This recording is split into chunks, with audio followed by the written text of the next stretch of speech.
আপনি তাদের কথায় পড়ে গেলে এবার কিন্তু দেশটা সর্বনাশ হয়ে যাবে। আপনি এদের খপ্পর থেকে বেরিয়ে আসুন, না হলে দেশকে রক্ষা করা যাবে না। একটা কৈফিয়ত দিতে হয়, সেটা হচ্ছে এই অনুষ্ঠানে আমাদের নেতা রাশেদ প্রধান আসার কথা ছিল। উনি লেবার পার্টির সকলের কাছে ক্ষমা প্রার্থনা করেছেন, বিশেষ কারণে উনি আসতে পারেন নাই, যার কারণে আমার আসা। এখন যেটা মূল আলোচনা সেটা হচ্ছে আমরা রক্ত দেব, কিন্তু জুলাই দেব না। আমরা রক্তও দেব না, জানও দেব না, জুলাই আমাদের চাই। জুলাই ছাড়া কোনো কথা চলবে না। জুলাই এদেশের মাটি মানুষের দাবি, এদেশের 20 কোটি মানুষের দাবি, সকল স্তরের মানুষের দাবি। এই দাবির সাথে অবহেলা করলে বাংলার মাটি থেকে সে উৎখাত হয়ে যাবে, তাকে আমরা উৎখাত করে দেব। মাননীয় প্রধানমন্ত্রী প্যান্ডোরার বাক্স খুলতে চাই না।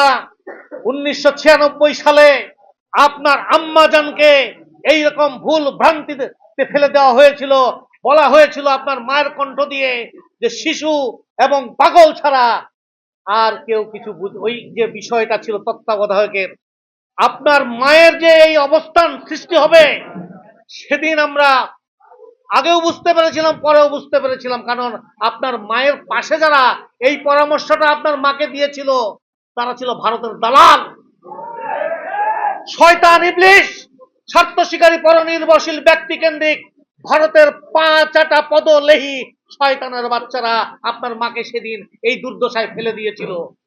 আমাদের খুব কষ্ট হয়েছিল, কারণ আপনার আম্মা ছিলেন জাতীয়তাবাদী ধারক এবং বাহক।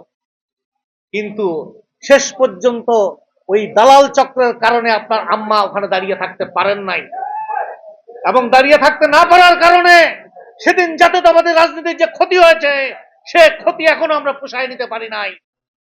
আমাদের জামাত ইসলাম আজকে 11 দলীয় জোটের অন্যতম লিডিং দল, তারা এই ফর্মুলাটা দিয়েছিলেন। শুনেন নাই? শুনেছিলেন, যখন ঘাটটা মটকে গেল তখন শুনলেন। আর শুনে পরাজয় শুধু আপনার হয় নাই, আপনার দলের হয় নাই, গোটা বাংলাদেশের জাতীয়তাবাদী শক্তির পরাজয় হয়ে গেল। এই অবস্থা চলতে দেওয়া যাবে না। আপনার পাশে কিন্তু 2-1 দালাল, ভারতের দালাল জুড়ে গেছে, আমরা এদেরকে চিনি। এরা ইবলিশ, এরা ভারতের দালাল, এরা দেশকে বিক্রি করতে চায় আপনাকে সামনে রেখে। আপনি তাদের কথায় পড়ে গেলে এবার কিন্তু দেশটা সর্বনাশ হয়ে যাবে। আপনি এদের খপ্পর থেকে বেরিয়ে আসুন, না হলে দেশকে রক্ষা করা যাবে না। এরা এখন আপনার সাথে তাল বাহানা শুরু করছে, কি জুলাইকে ব্যাখ্যা দেয়, হেথা ওথা, এই যে এখানে সেখানে ইত্যাদি, আপনাকে ভুল বোঝাবার চেষ্টা করে। জ্ঞান দিয়ে বুঝার চেষ্টা করবেন, না হলে সর্বনাশ শুধু আপনার একার হবে না, সর্বনাশ আমাদেরও হয়ে যাবে। এবং আমাদের সর্বনাশ যেন না হয় এই জন্য আপনার একজন মন্ত্রী নাকি বলেছে, গতকালকে বলেছে, কি বলেছে জানেন?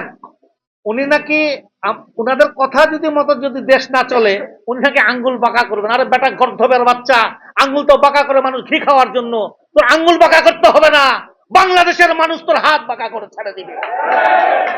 বেটা বদমাইশের দল, বাম সংগঠন করো, আল্লাহ খোদার নাম নাই, আর ভারতের তাবেদারি করো।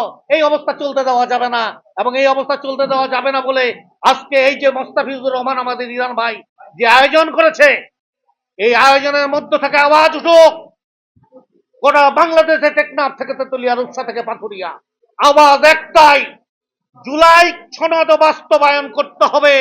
জুলাই কিভাবে আদায় করতে হয় বাংলার মানুষ জানে, এবং আমাদের নেতা শফিল আলম প্রধান সহ অন্যান্য নেতারা আমাদের সেই পথ দেখিয়ে গেছে। এবার শুধু লড়াই গায়ে গতরে হবে না, লড়াই হবে সমানে সমানে। ইনশাল্লাহ। সবাইকে ধন্যবাদ জানিয়ে আমি আমার বক্তব্য শেষ করছি। বিজয়ের পথে যাত্রা শুরু, জীবন অথবা মৃত্যু। আসসালামু আলাইকুম।